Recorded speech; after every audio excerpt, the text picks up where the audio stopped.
They thought I was a fragile porcelain doll fading away in a hospital bed while they burned through my father's legacy on a lavish Parisian getaway. My husband and his 6 leeches raised their glasses to his pregnant mistress, unaware of the cold reality awaiting them. Moments before the anesthesia took hold, I signed the death warrant for their greed, freezing every cent they possessed. The self-proclaimed aristocrats were about to become homeless in the winter cold. My name is Elena Sterling. I am 32 years old and the CEO of Novagen Biotechnologies. To the outside world, I am the heiress to $1 billion empire, a woman who should be draped in couture and dining in Michelin-starred restaurants. In reality, I was sitting in our penthouse in New York wearing worn-out yoga pants, reviewing quarterly reports while my husband, Marcus, was away. I lived a life of quiet service to my father's legacy and absolute devotion to Marcus. I believed we were a team. I believed his ambition was for us. 2 days ago, Marcus had stood by the door with his luggage, looking at me with those puppy dog eyes I adored. I really hate leaving you like this. Elle, he had said, gripping my shoulders. But this merger in Dubai, it's the big one. It's for our future. I had smoothed his lapel, blind with trust. Go, I had told him. I will hold the fort here. So I stayed behind in the cold gray of New York to run the company while he went to conquer the desert. The truth did not arrive with a bang, but with a silent notification on the nightstand. The iPad Marcus had bought last week, ostensibly as a gift for a senior partner, lit up in the dark room. He had made a fatal error. In his haste, or perhaps his arrogance, he had logged into our shared family cloud account. The screen glowed with a banner iCloud Photos synchronization complete. 42 new items. I reached over and unlocked the device, expecting to see photos of contracts or perhaps the view from a hotel suite in Dubai. Instead, the screen filled with the gray romantic skies of Paris. My heart missed a beat. I swiped left. Marcus was standing in front of the Eiffel Tower. He was not alone. He was surrounded by 6 people. I recognized them instantly. His parents, his sister and her husband, and his aunt and uncle, the 2 who had borrowed $5,000 from us last month for medical bills. They were all there, wearing designer coats I had never seen before. And in the center of the group, wrapped in Marcus's arm, was a girl. She was young, blonde, and heavily pregnant. The metadata tagged her name as Ivy. I felt a coldness spread through my veins, displacing my blood. I swiped to the next image, and time stopped. It was a close-up shot inside a luxury restaurant. My mother-in-law was fastening a necklace around Ivy's neck. It was a heavy gold piece set with a massive teardrop emerald. It was my mother's necklace.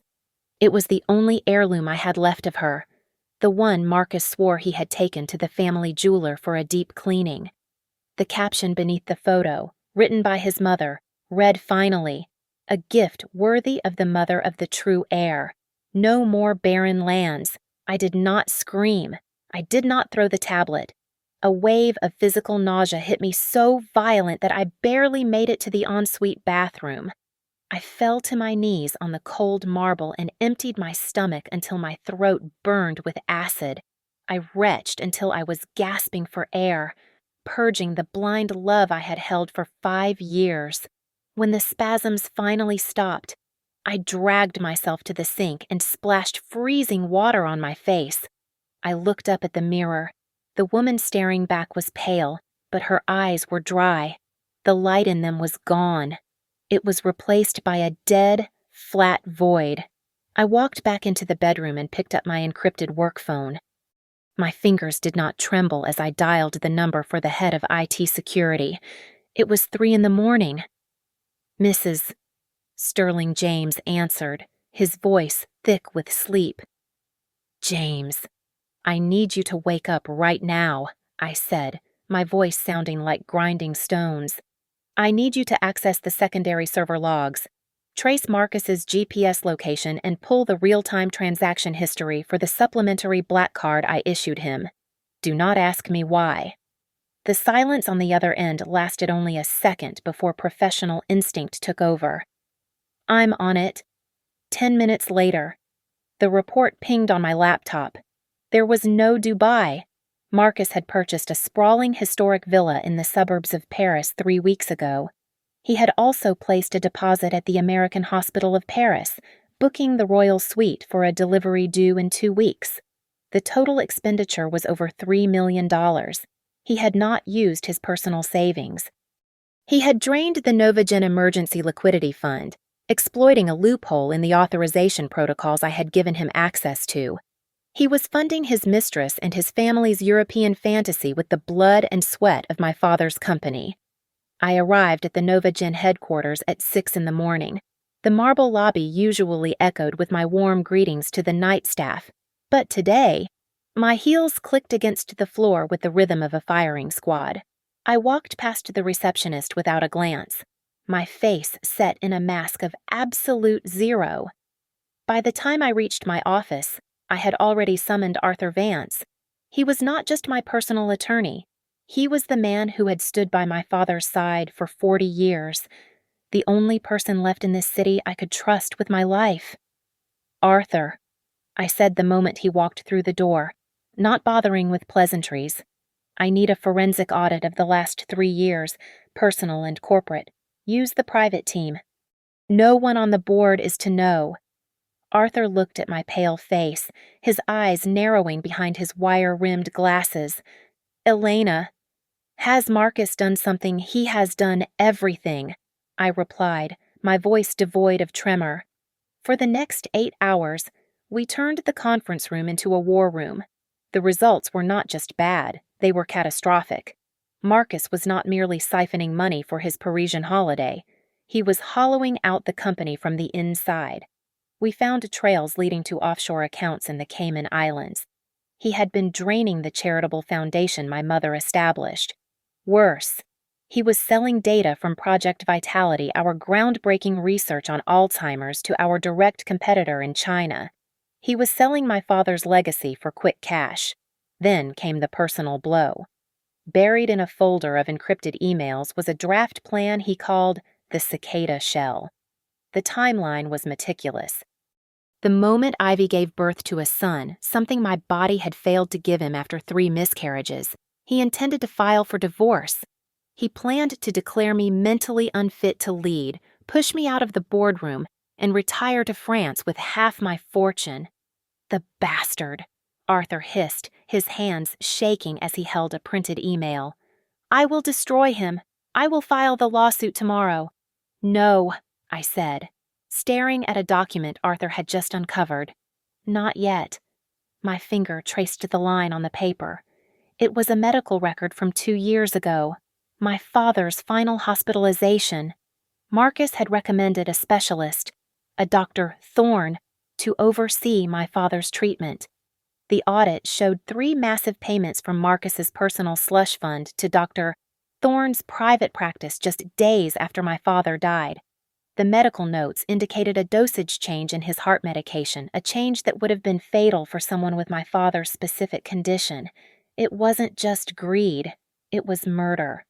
Marcus had killed my father to expedite my inheritance so he could start stealing it. Elena. Look at the dates, Arthur whispered, his voice choked with horror. He planned this before your father even got sick. I stood up, intending to walk to the window, but the room suddenly tilted violently to the left. A crushing pressure clamped down on my chest, as if a steel vice was tightening around my heart. I gasped, clutching the edge of the mahogany table. Elena, Arthur shouted, dropping the files. I can't.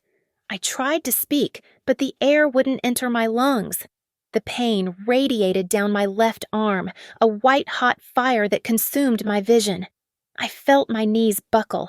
The floor rushed up to meet me, and the last thing I heard was Arthur screaming for help before the world went black. I woke up in the VIP wing of Mount Sinai Hospital. The steady beep of the monitor was the only sound in the room. Dr. Reynolds, The chief of cardiology stood at the foot of my bed, looking grim. Arthur was in the corner, his face gray. "You have acute mitral valve regurgitation. Elena." "Doctor," Reynolds said softly, "it is a combination of a congenital defect we missed and extreme, prolonged stress. Your heart is failing." I tried to sit up, but my body felt like lead. "Fix it," I whispered. "We have to operate," he said, removing his glasses. "But your heart is weak. We need to perform open-heart surgery within 10 days, or the damage will be irreversible. I have to be honest with you. The mortality rate for this procedure, in your current state, is nearly 40%. I looked at the ceiling. 10 days. I had 10 days to live, or 10 days to die. If I died on that table without acting, Marcus would inherit everything. He would win. He would raise that woman's child on the ashes of my family. "Arthur," I said, my voice barely a rasp. He stepped forward, grabbing my hand. "I'm here. Elena." "I'm drafting the divorce papers now." "No divorce," I said, squeezing his hand with the little strength I had left. "If we divorce now, he fights for his 30% share. The courts will take years." "I don't have years. I have 10 days. "Then, what do you want to do?" I looked at him, my eyes burning with a cold fever. I want him to give it all to me. Voluntarily. I want him to sign it away thinking he is winning. I need a trap. "Arthur, and I need you to help me build it. The diagnosis of a failing heart should have broken me. Instead, it sharpened me. It became the ultimate camouflage. While my body was failing, my mind had never been clearer. I realized that my imminent surgery was not just a hurdle, it was the perfect alibi. I turned to Arthur and Dr. Reynolds, my voice quiet but commanding. "No one knows the truth about the valve." I said, "The official story is that I had a mild stroke caused by exhaustion. Leak it to the press that I am confused. Tell them I am emotionally unstable and prone to panic attacks." Arthur nodded, understanding the play immediately. "We will make you look incompetent. We will make you look vulnerable." "Exactly," I replied. "A weak animal attracts predators, and I need Marcus to come in for the kill." I waited until the sun was setting in New York. I arranged my hospital bed to look chaotic, messed up my hair, and deliberately smudged my mascara to look like I had been crying for hours. Then, I initiated a video call to Marcus. He answered on the third ring. The screen filled with his face, flushed and smiling. Behind him, the sky was a twilight purple, and I could clearly see the iron lattice of the Eiffel Tower in the distance, though he tried to angle his body to block it. "Elena," he said, feigning concern, "I heard you were in the hospital. I was so worried. I'm in the middle of a very intense meeting here in the desert. The signal is terrible." I looked at the pixelated image of my husband lying to my face while standing in the most romantic city on earth with his mistress. I let my hand tremble visibly as I held the phone. "Marcus," I choked out, forcing tears into my eyes. It's all falling apart. The auditors, they came this morning." Marcus's expression shifted instantly from fake concern to genuine alarm. "What auditors? What are you talking about?" "The SEC," I lied, letting a sob rack my chest. They say there are irregularities. The stock dropped 15% this morning. I don't know what to do. I feel like I'm going crazy. Marcus, my chest hurts so much. I saw the panic in his eyes, not for me, but for the money." He began to sweat. "Elena, listen to me. Do not sign anything. Did they freeze the accounts?" "Not yet," I whispered, looking around as if someone were watching me. "But Arthur says they will. He says we need to move the assets to protect our future." I saw his ears perk up. "Move them where a blind Swiss trust," I said, delivering the bait. "Arthur set it up years ago for Dad. It's impenetrable. But I can't do it alone. I'm so scared. Marcus, I need you to take control. If we transfer the personal properties and your shares into the trust, the government can't touch them. I watched the gears turn in his head.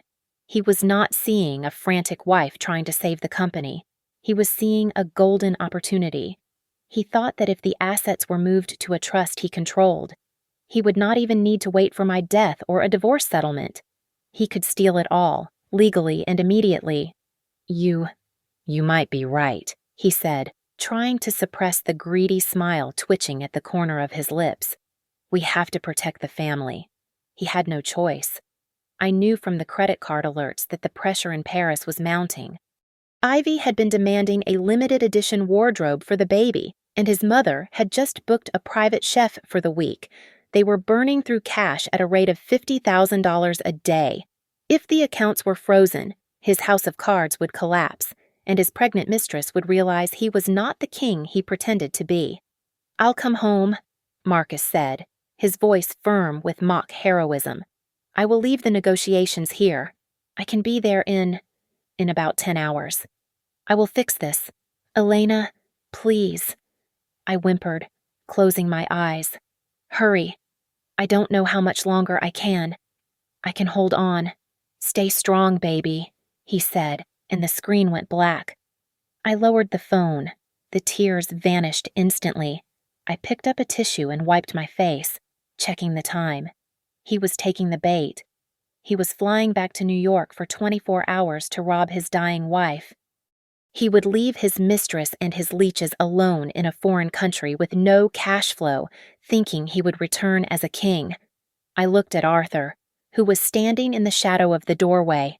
"He is coming," I said, my voice steady and cold. "Prepare the papers. Make sure the fine print is microscopic." Marcus entered the hospital room, bringing with him the scent of stale airplane air and expensive duty-free cologne.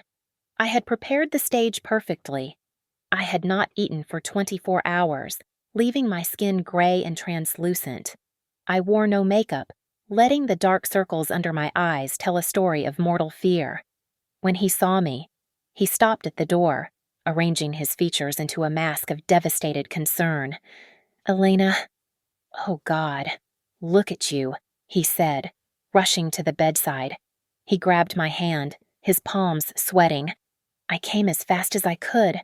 The flight, it felt like it took forever. I let my hand lie limp in his grasp, offering no resistance. "I missed you," I whispered, my voice deliberately weak and raspy. I was so afraid I wouldn't see you again." He squeezed my hand, but his eyes did not stay on my face. They darted over my shoulder to the mahogany table where Arthur sat like a stone gargoyle, guarding a stack of documents 3 inches thick. The greed in Marcus's eyes was so potent I could almost smell it. "Mr. Sterling," Arthur said, standing up. He did not offer his hand. "We do not have much time. The auditors are closing in, and Elena's surgery is scheduled. We need to execute the asset protection protocol immediately." Marcus released my hand and walked over to the table, feigning reluctance. Is this absolutely necessary?" he asked, picking up the top document. "It is the only way," Arthur replied, his voice flat and professional. "To protect the family assets from potential seizure by the SEC, we must transfer the ownership of high-risk assets. This contract assigns full control of the Sterling Global Ventures holding company to you. It creates a firewall. However, to make it legal, you must temporarily divest your direct shares in Novagen back to the founder's line, to Elena." It was a masterclass in deception. Sterling Global Ventures sounded impressive. It sounded wealthy. In reality, it was a shell company I had used for failed experimental projects. Currently carrying $40 million in toxic debt and pending lawsuits, the contract he was holding swapped his valuable Novagen shares for a sinking ship. I let out a wet, rattling cough, gripping the bed sheets. Marcus turned to look at me, and I saw the calculation in his gaze. He wasn't worried about my cough. He was weighing the risk. Marcus. I wheezed, tears leaking from my eyes. Please. Arthur says it's safe. I don't want you to lose everything because of me. Just sign it. If I die, at least you will have the holding company. That was the trigger. The thought of my death. He believed that once I died on the operating table, he would inherit the Novagen shares back anyway, plus he would have the new holding company. He thought he was winning twice. Okay, he said, pulling a Mont Blanc pen from his pocket. I'll do it. For us. For our future. He sat down and began to sign. He did not read the fine print. He did not see the clause on page 42 that defined the debt liability. He did not see the irrevocable nature of the share transfer. He just signed his name, over and over again, the scratching of the nib filling the silence of the room. There, he said, slapping the final page down. It's done. Arthur immediately collected the papers, sliding them into his briefcase with a snap that sounded like a prison cell locking. I will file these with the court within the hour. Marcus stood up, checking his watch. He had been in the room for less than 40 minutes. Elena, listen, he said, coming back to the bed and stroking my hair. I have to go back. The partners in Dubai. They are freaking out about the market rumors. I need to calm them down to save the merger. I'll be back before your surgery. I promise. He was lying. He was going back to Paris to pop champagne with Ivy. He was going back to celebrate the fortune he thought he had just secured. Go, I said, closing my eyes to hide the disgust. Save us. Marcus. He kissed my forehead. His lips felt like ice. I love you. He lied. Then he turned and walked out the door, his step light and bouncy, the step of a man who thought he owned the world. I waited until the sound of his footsteps faded down the hallway. Then I sat up. I reached for the glass of water on the table and took a long, steady drink. The trembling in my hands vanished. The weakness in my voice disappeared. I looked at Arthur, who was watching me with a grim expression. He signed it all away. I said, my voice clear and sharp. He is legally destitute, and he doesn't even know it. The trap is set, Arthur confirmed. I looked at the empty doorway where my husband had just stood. A cold smile touched my lips. Not of joy, but of a hunter who has finally watched the heavy steel jaws of the trap snap shut around the leg of the wolf. Let him fly, I said softly. The higher he flies, the more satisfying the fall will be. The moment the flight tracker on my phone showed Marcus's flight reaching cruising altitude over the Atlantic, I picked up the phone. My voice was no longer the weak whisper of a dying wife. It was the gavel of a judge delivering a verdict. Execute the protocol. Arthur. I commanded, trigger the asset freeze, lock him out of everything. By the time he lands, I want him to be unable to buy a bottle of water. Consider it done, Arthur replied, the grim satisfaction evident in his tone. I did not rest. I had 5 hours before my surgery prep began, and I intended to use every second. I contacted a real estate investor who had been eyeing our penthouse for years. I sold the place where Marcus and I had built our life for $4 million in cash. A price so low it was practically a gift. I did not care about the loss. I needed the liquidity, and I needed to erase his trace. I hired a team of movers to clear out his closet, his Italian silk suits, his handmade leather shoes, his collection of vintage watches. I packed them all into black garbage bags. Where do you want these, Mrs.? Sterling the foreman asked, holding a $3,000 tuxedo. Take them to the homeless shelter on 42nd Street, I said, not looking up from my laptop. Tell them to distribute them to anyone cold enough to need them. I want his vanity to serve a purpose. With the apartment stripped and the money secured in a separate account under my maiden name, I sat down at my desk for the final act. I set up a tripod and turned on the camera. I took a deep breath, smoothing my hospital gown. I recorded for 15 minutes. I held nothing back. I spoke clearly and calmly.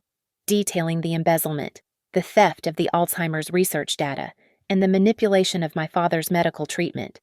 I uploaded every file Arthur and I had found, the bank transfers to the Cayman Islands, the emails to our Chinese competitors, and the photos of him in Paris with Ivy wearing my mother's necklace.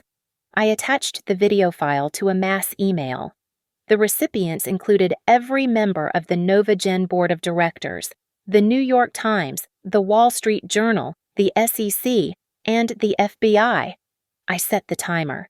"Send automatically in 7 hours," I whispered, watching the countdown clock begin, right when he steps off the plane. I made one last call to James, the head of security. "James, go to the executive suite now, seize Marcus's computers, seal the office. If anyone asks, tell them it is a direct order from the CEO. Understood." "Boss," James said, "we are moving in." Finally, I opened the banking app on my phone. I navigated to the supplementary card management section. There were 7 active black cards linked to my primary account. 1 for Marcus, 1 for Ivy, 5 for his parents and siblings. I could see the pending charges from just an hour ago, a $2,000 dinner in Paris, a deposit for a handbag. I selected Select All. I hovered my finger over the red button. "Enjoy the meal," I murmured. "It's your last one." I tapped Report Lost or Stolen. I tapped Cancel immediately. The screen flashed a confirmation. The financial umbilical cord was severed. The door to my hospital room opened. 2 orderlies and a nurse walked in with a gurney. It was time. They helped me transfer from the bed to the stretcher. The ceiling tiles flashed by as they wheeled me down the corridor toward the operating theater. The air grew colder. Inside the operating room, the lights were blindingly bright. "Doctor?" Reynolds looked down at me, his eyes kind but serious behind his surgical mask. The anesthesiologist placed a mask over my nose and mouth. "Count backward from 10. Elena," he said softly. I took a deep breath of the cool gas. I did not count. Instead, I imagined the scene in Paris. I imagined the credit card terminal declining. I imagined the text messages flooding Marcus's phone. I imagined the storm making landfall. Let's begin," I whispered, my eyelids growing heavy. As the darkness took me, I felt a profound sense of peace. My heart was about to be cut open, but the cancer in my life had already been excised. The surgery began in New York just as the hurricane hit Paris. While I was unconscious on the operating table in New York, fighting for my life, the destruction of the Sterling family began to unfold in Paris with the precision of a nuclear strike. I later pieced together the events of that afternoon from police reports, embassy documents, and the witness statements that gave me immense satisfaction to read. It started the moment the landing gear of Marcus's flight touched the tarmac at Charles de Gaulle Airport. As soon as the plane taxied to the gate, Marcus turned on his phone. It did not just ping. It vibrated violently, freezing under the assault of 3,000 unread messages. He likely expected adoration or business updates. Instead, he saw a wall of vitriol.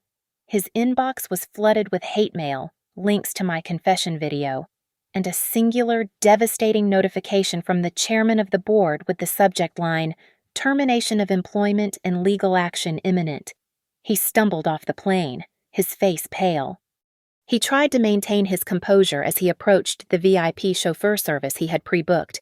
He handed over his black card with the arrogance of a man who believed he owned the world. The driver swiped the card. The machine beeped a harsh rejection tone.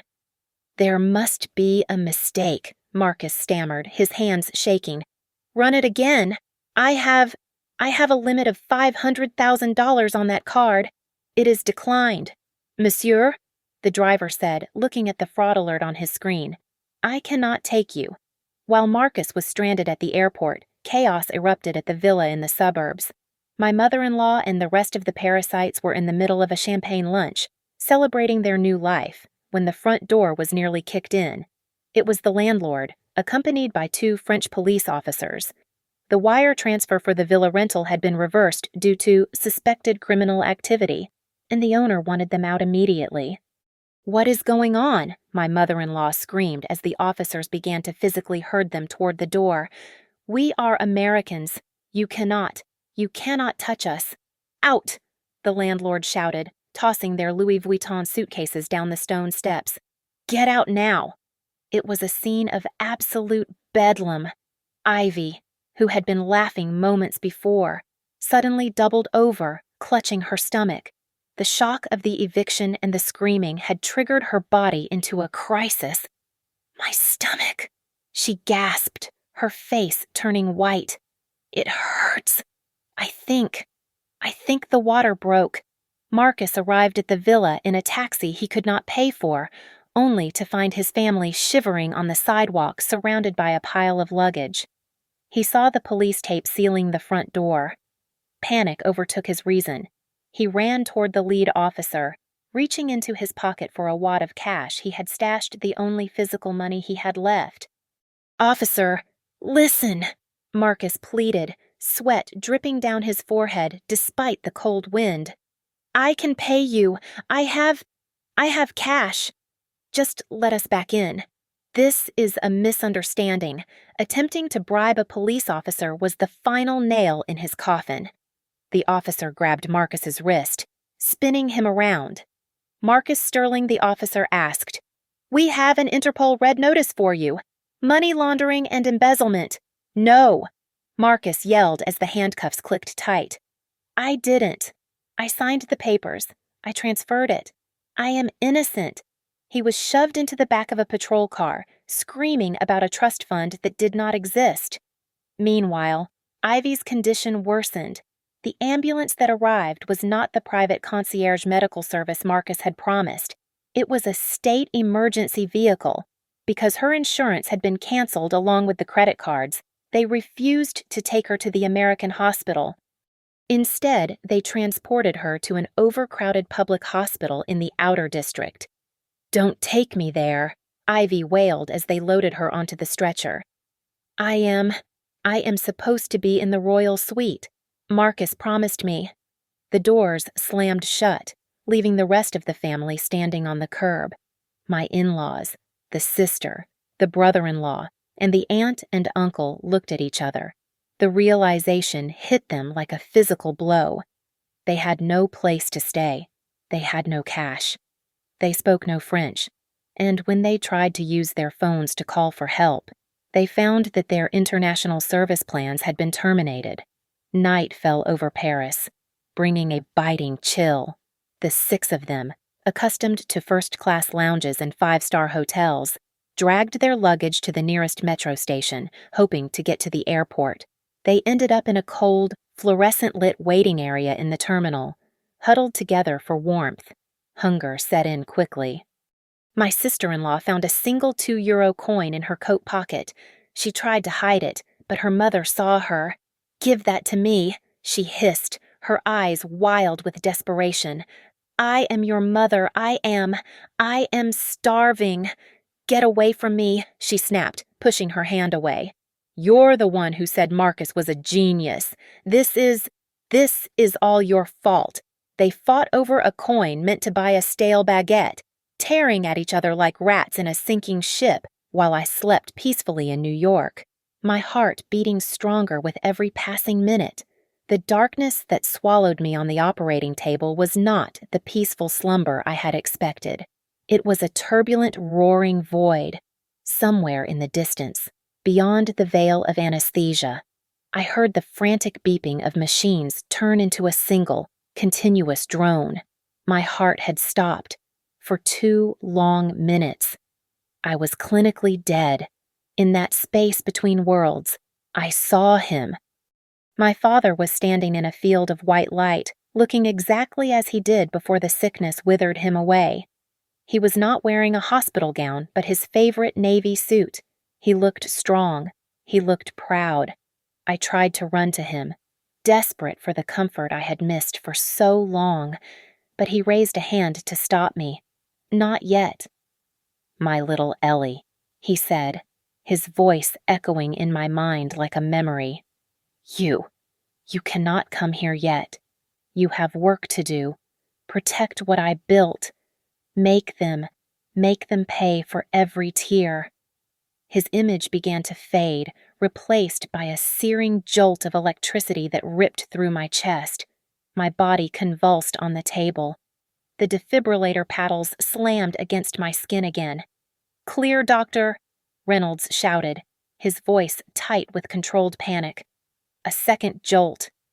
Then, a third. Suddenly, the monotonous drone shattered into a rhythmic, steady beep. Beep, beep. My heart, scarred and stitched, roared back to life, pumping blood through my veins with a renewed vengeance. The surgery continued for another 4 hours, but the Grim Reaper had been forced to retreat, while I lay in a medically induced coma for the next 48 hours. The world outside was exploding. My confession video had hit the internet like a meteor. Within 6 hours of its release, it was the #1 trending topic on every major social media platform. The hashtag #JusticeForAlina was being tweeted over 2 million times an hour. The public reaction was a mix of horror at Marcus's cruelty and awe at my calculated retaliation. News outlets ran 24-hour coverage.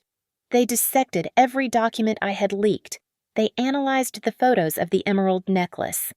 The narrative was absolute I was the tragic heroine, and Marcus was the villain of the century. The NovaGen stock initially dipped by 8% when the news broke, but as the board released statements confirming my survival and the permanent removal of Marcus, investor confidence surged. By the time the closing bell rang on the second day, the stock had not only recovered but climbed 12% higher than before. The market loved a survivor. I woke up on a Tuesday morning. The first sensation was the dry, scratching pain in my throat from the intubation tube.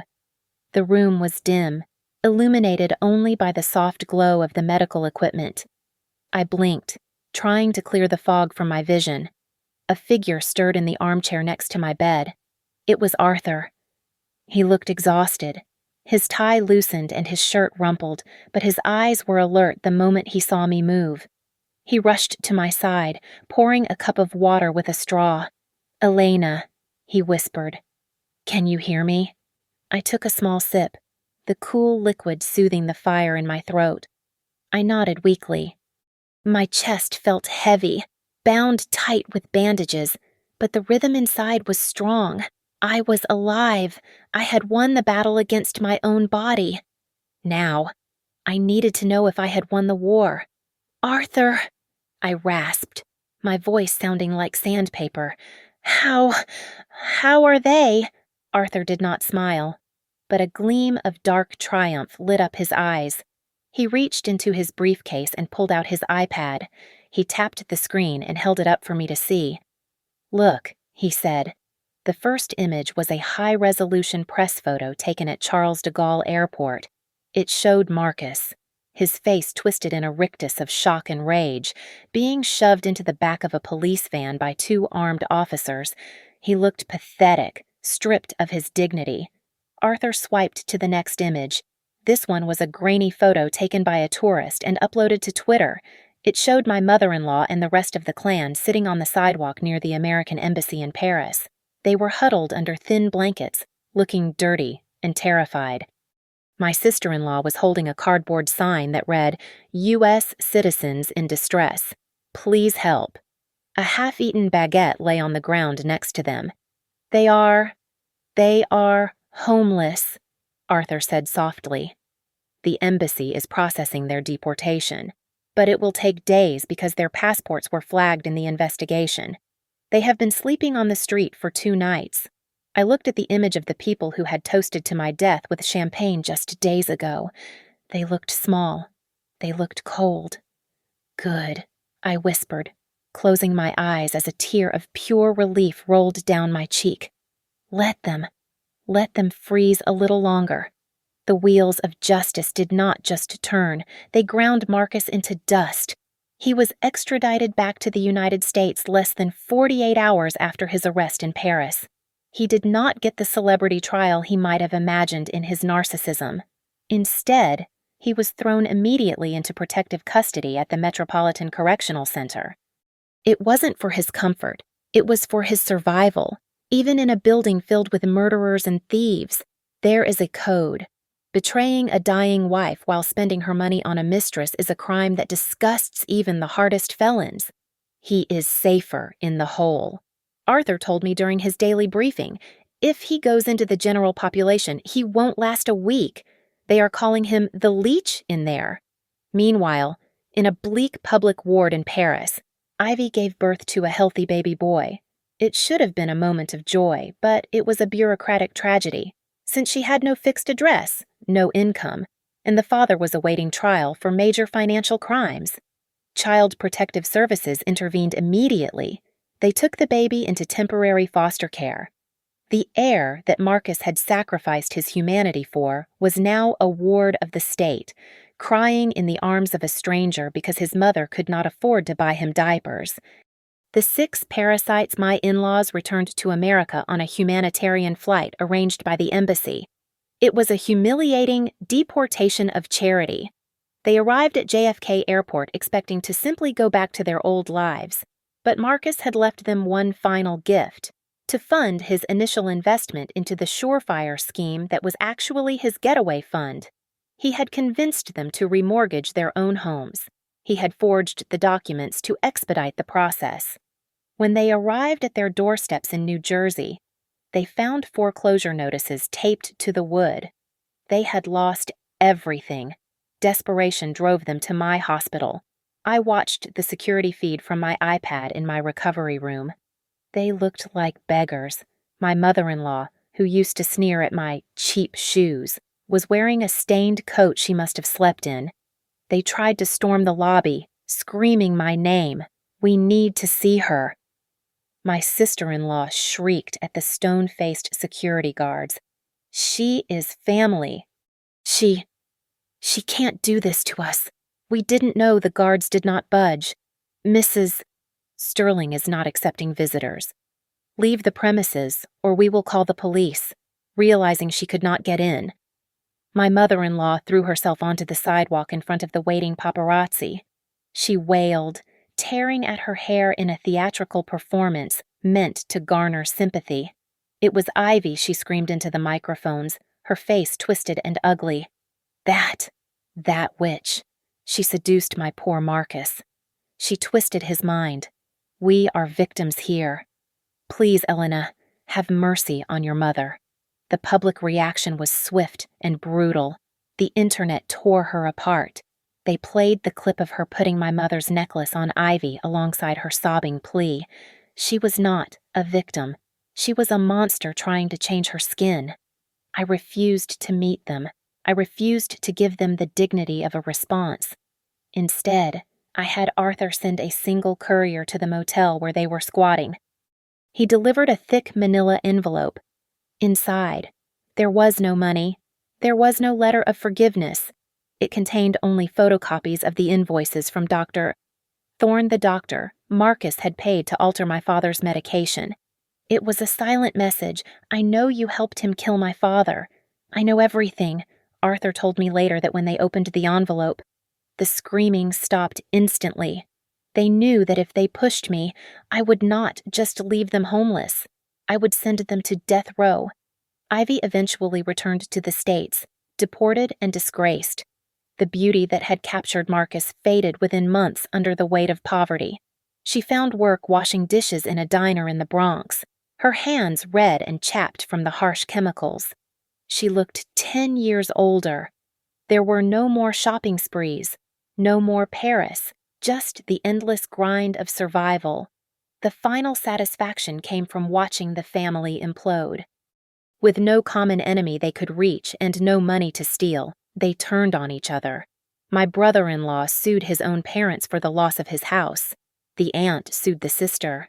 They spent their days fighting over the scraps of their miserable lives, clawing at each other's throats for a few $100s.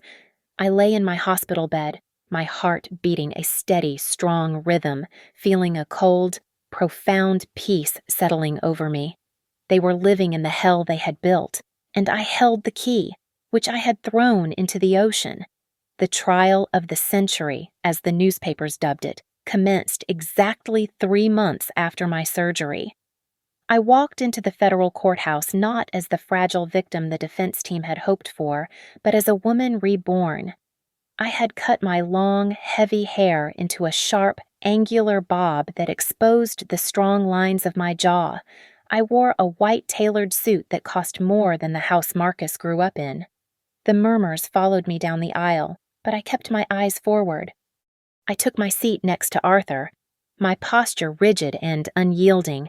When Marcus was let in, shuffling in his orange jumpsuit with chains rattling at his ankles, he looked at me and flinched. He did not see his wife. He saw his reckoning. The proceedings regarding the embezzlement and fraud were swift and brutal. Arthur and the state prosecutor had built a fortress of evidence that no amount of lying could breach, but we had saved the devastating blow for the end. The courtroom was tense, the air thick with anticipation, as Arthur stood up to present the final motion. "Your Honor," Arthur said, his voice calm but projecting to every corner of the room. "We move to introduce new evidence regarding the death of William Sterling. We call Dr. Thorne to the stand." Marcus froze, his face drained of all color, turning a sickly shade of gray. He knew. The doors at the back of the room opened. Dr. Thorne, the specialist Marcus had insisted on hiring for my father, walked in. He looked like a ghost, his shoulders hunched, his eyes darting nervously around the room. He had surrendered to the FBI 2 weeks ago, trading his testimony for a plea deal that would save him from the electric chair. He took the stand, his hands trembling violently on the Bible. When the prosecutor asked him to identify the man who had instructed him to alter the medication, Thorne pointed a shaking finger directly at Marcus. "It was him," Thorne whispered into the microphone, his voice cracking. He came to my office a week before Mr. Sterling died. He offered me $200,000 in cash to change the dosage. He said the old man was suffering too much. He said it would be a mercy, but I knew the higher dose would stop his heart within days." A collective gasp sucked the oxygen out of the room. It was a sound of pure horror. The reporters in the back row began typing furiously. Marcus was not just a thief, he was a murderer. Liar. Marcus screamed, leaping up from his chair. The chains snapped tight, jerking him back. You are lying. I never said that, Elena. You put him up to this. You evil witch. Tell them I loved him." Order, the judge bellowed, banging his gavel so hard I thought the wood would splinter. "Defendant, sit down or you will be bound and gagged." Marcus continued to struggle, spit flying from his mouth. "I am innocent. It's a setup. It's all her fault. Behind me, there was a heavy thud. I turned to see my mother-in-law collapse onto the floor between the benches. She had fainted, unable to process that the son she worshipped, the golden boy she had enabled, had killed the man who gave them everything. The paramedics rushed in, but the trial did not stop. The jury did not need to deliberate for long. The evidence was overwhelming. The judge looked at Marcus over the rim of his glasses. There was no sympathy in his eyes, only the cold weight of justice. "Marcus Sterling," the judge said, his voice echoing in the silence. "For the crimes of grand larceny, fraud, and the first-degree murder of William Sterling, I sentence you to life in federal prison without the possibility of parole." The gavel fell with a sound like a gunshot. Marcus slumped into his chair, his body going boneless. He looked around wildly, his eyes finally locking onto mine. He was searching for something anger, hatred, maybe even a glimmer of love that he could manipulate one last time. He wanted me to scream at him. He wanted me to cry. He wanted to matter. But I gave him nothing. I looked at him with the same detached pity one might feel for a rabid dog that has to be put down for its own good. I felt nothing. The hate had burned itself out. leaving only a crystal-clear realization of how small he really was. "Elena," he choked out as the marshals grabbed him by the arms to hoist him up. "Elena, please. I'm sorry. I can fix this. Just talk to them." I watched them drag him toward the side door. He was kicking and pleading, his dignity stripped away, leaving only a terrified coward. The heavy door slammed shut behind him, cutting off his voice forever. He was gone. He left behind a shattered family, a ruined name, and a wife who was finally, completely free. With the strike of the judge's gavel, the war was finally over. I did not just win, I conquered. The court awarded me 100% control of Novagen, stripping Marcus of every share, every stock option, and every cent he had tried to hide. I did not keep the money he had stolen. I liquidated his remaining assets, the sports cars he had stashed, the luxury watches, the hidden investments, and donated every single dollar to the charity fund my mother had started decades ago. It was a cleansing. I scrubbed the stain of his greed from the legacy of my family. Then there was the matter of the child, Ivy's son. He was an innocent victim born into a disaster created by the selfishness of adults. I could not find it in my heart to let him suffer for the sins of his parents. I established a private support fund dedicated to the protection of women and children in crisis, and its first beneficiary was that baby. I ensured he was placed with a loving, vetted foster family, ensuring he would be raised with kindness and stability. As for Ivy, she tried to use the child as a bargaining chip to extract a settlement from me. My lawyers shut her down with a single court order. She was deemed unfit and irresponsible. She was left with nothing but her fading looks and a lifetime of regret, while her son would grow up safe, far away from her toxic influence. As for the 6 parasites, they vanished into the shadows of the city. I heard rumors, of course. They were living in a cramped 2-room apartment in a run-down neighborhood in New Jersey, squashed together like rats. They spent their days screaming at each other, arguing over who was to blame for their downfall, reminiscing about the golden days that would never return. They were trapped in a prison of their own making, drenching themselves in bitterness. And that was a punishment far worse than any jail cell I could have sent them to. On a crisp autumn morning, I drove to the cemetery. The air was cold and clean. I carried a large bouquet of white lilies, my father's favorite. The grass was wet with dew as I walked up the hill to the family plot. I knelt before the granite headstone, tracing the letters of his name with my fingertips. "It is done. Dad," I whispered, my voice trembling slightly with emotion. "The company is safe. The cancer is gone. You can rest now." I kept my promise. I felt a warmth settle over my shoulders, lighter than the heavy wool coat I was wearing. It was not a ghost. It was peace. A deep, profound silence filled my mind, washing away the chaos of the last few months. I returned to the Novagen Tower an hour later. The office was quiet. There was no champagne, no balloons, no loud party to celebrate the victory. I did not need the noise. I walked to the floor-to-ceiling window and looked out at the skyline of New York City. The city was moving below me, alive and vibrant. I placed my hand over my heart. I could feel the rhythmic, strong beat beneath my ribs. I had survived a failing heart. I had survived a poisonous marriage. I was still standing.